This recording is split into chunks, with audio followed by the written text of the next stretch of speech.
So what's up guys, magandang hapon sa inyo lahat. At syempre ngayong araw na to guys, gagawa tayo o magkakabit tayo ng solar panel para sa ating bike.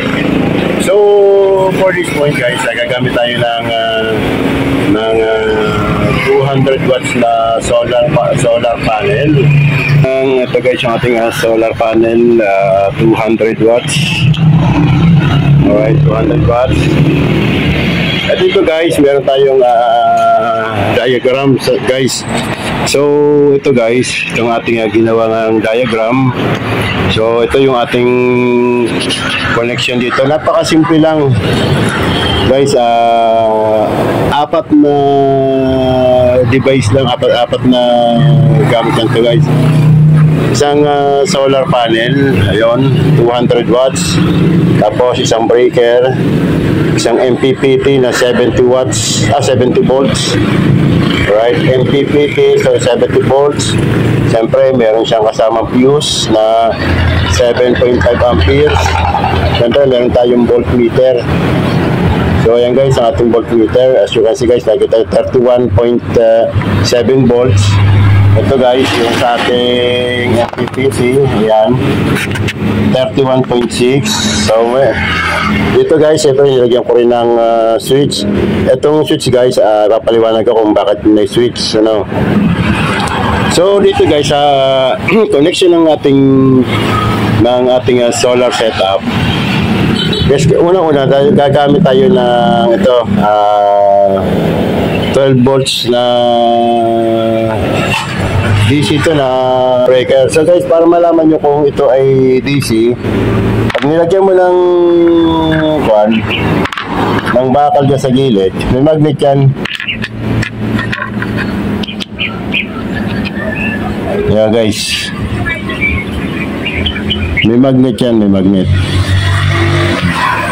Dumidikit siya guys.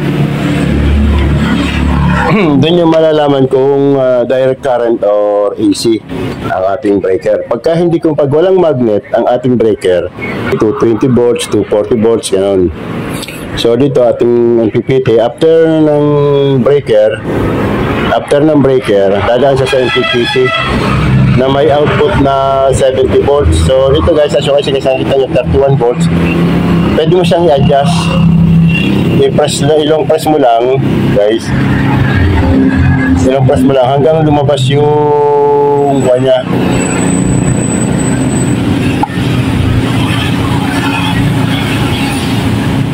May dalawang button yan, ayan.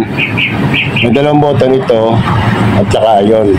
Ito isa sa may tapat ng A na to, ito yung adjustan. Ilong press mo lang yan.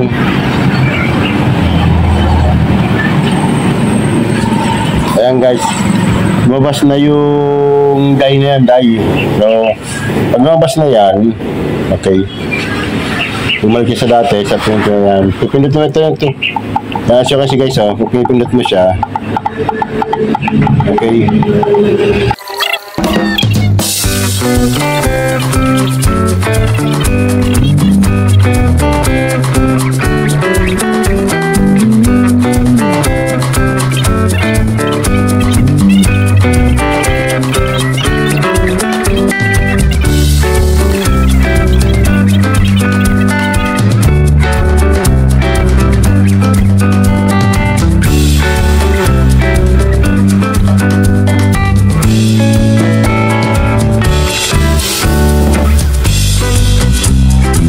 Ayun guys, so ang ating MPPT, yun, nakasetup na sa 70 volts ang output niya.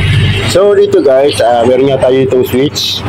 Siyempre meron tayong limang baterya na tag to 12 volts, 1, 2, 3, 4, 5. So ayun guys, so lahat naka-series connection. Okay. So meron tayong 12 times 5 is 60 volts guys, 32 amperes. So dito guys, from sa positive ng baterya, papunta siya dito sa circuit ng e-bike. At syempre yung negative papunta sa circuit ng e-bike. Dito guys, meron tayong charger. Ito yung kanyang charger. guys. Nakasaksak sa 220, syempre. Ito guys, may connection ito galing sa charger papunta sa baterya. Ito guys, kaya tayo may switch dito. Kaya ito guys, applyan ko bakit may switch guys. Pag ikaw ay para protection ito dito sa charger at saka sa yung MPPT. So halimbawa guys, magcha-charge ka.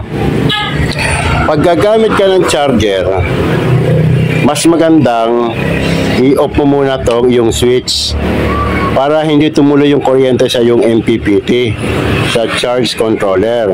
Ito yung optional. Pwede rin namang wala nito at pwede rin meron. So guys, pag meron ka itong switch, protected ang iyong MPPT at ang iyong charger. Kasi guys, kita mo, pag halimbawa sa araw ka magcha-charge at wala ka nito, pwedeng masira ang iyong charger ng e-bike mo or pwede rin namang masira ang iyong charge controller kasi yung nagsasalubong yung kuryente na manggagaling sa yung charger sa 220 yan, at yung kuryente na manggagaling sa solar.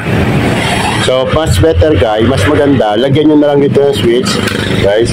And guys, pagka binulot nyo na ito, saka nyo i-on dito para yung kuryente na magagaling sa solar ay papasok sa battery. Kasi guys, pag hindi mo to inon, wala nang kuryente na papasok sa battery na magagaling doon sa yung solar. Or i-switch off mo muna to, isaksak mo itong charger para yung kuryente na magagaling sa yung charger papunta sa battery hindi didiretso sa yung charge controller. So ayun lang guys, at siyempre samahan nyo ako at magkakabit na tayo. Pinaliwanag ko lang guys ang connection ito, napakadali lang, napakasimple. Alright, isang breaker na DC direct current, isang MPPT na 70 volts ang output, at ito mayroon na itong fuse na 7.5. Meron tayong switch on off para makat na yung kuryente na papasok sa kuryente, so yung baterya. Alright, siyempre ito guys, yung purpose guys, kaya meron itong switch. Ito yung optional, pwedeng wala, pwedeng meron, pero panigurado guys, maglagay na kayo ng switch para protected ang iyong charge controller at ang iyong charger. Alright, so ayun.